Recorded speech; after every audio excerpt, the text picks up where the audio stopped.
On my last video, we spoke a lot about how to get your baby started on a vegan or a plant-based diet. And this time I wanted to go and give you some good to know information on some specific foods that I spoke about in that video and some tips and the best way to prepare them.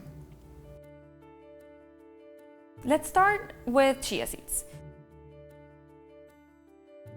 Chia seeds are packed with nutrients, and I do recommend adding them to your child's diet on a daily basis.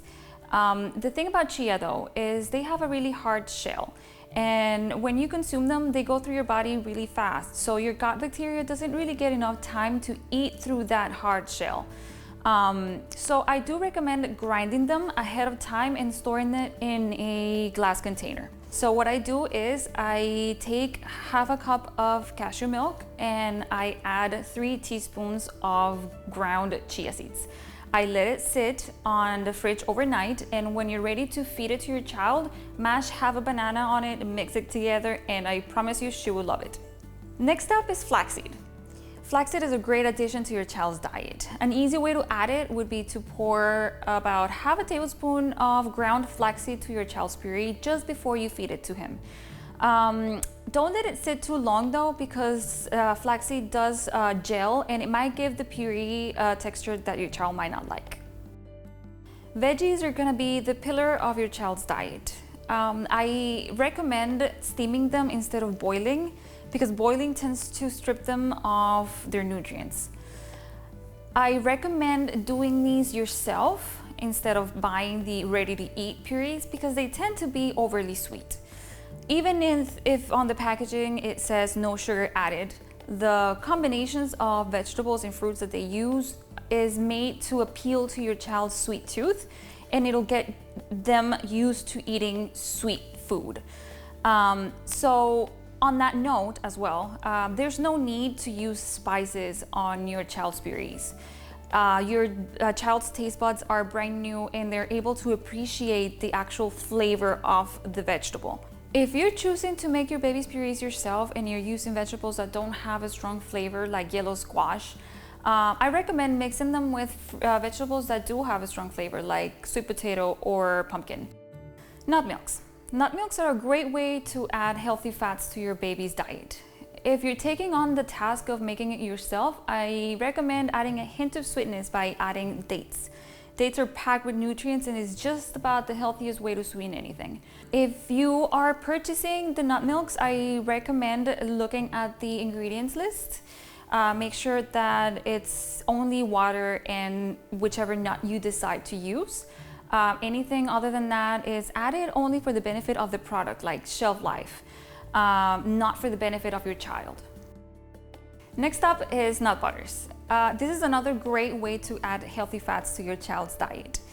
I recommend buying these fresh from your supermarket, not the ones bottled on the shelf, because these tend to have a lot of unnecessary, unhealthy ingredients that I recommend staying away from. I personally like to dissolve a little bit of the nut butters on the purees to give it a nutty flavor. And my child also likes toast with a little bit of spread of almond butter. If you choose to do this, I would recommend choosing a good bread with tons of fiber. Another thing that I wanted to talk to you about is whole fruits and juices. Try to stay away from juice altogether. We tend to feed our children apple juice or orange juice, and while this is healthier than soda, through the juicing process, juice has been stripped of all their vitamins.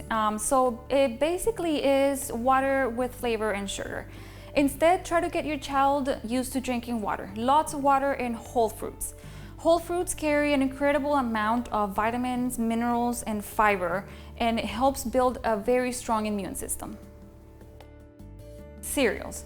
These are a great option for breakfast. When you buy these, make sure you get the kind that have no sugar added and that it's made with real ingredients like quinoa and whole grains. You can later sweeten the milk with cane sugar or even dates. I do recommend going for the more made-at-home option like oatmeal. I generally like to soak 1/4 cup of oats on half a cup of cashew milk, and I sweeten it with about 2 tablespoons of pureed prune, which are not only packed with antioxidants, but it does help regulate bowel movements. But you can also use pureed carrots, applesauce, and so on. Lastly, I want to talk about snacking because it's so important. Children are constantly growing and they need the extra calories to fuel all that energy, and they're often hungry. So let's try to offer snacks that contribute to healthy habits, like offering vegetables or fruits, and let's try to stay away from overly sweet treats like chocolate or ice cream or any processed food.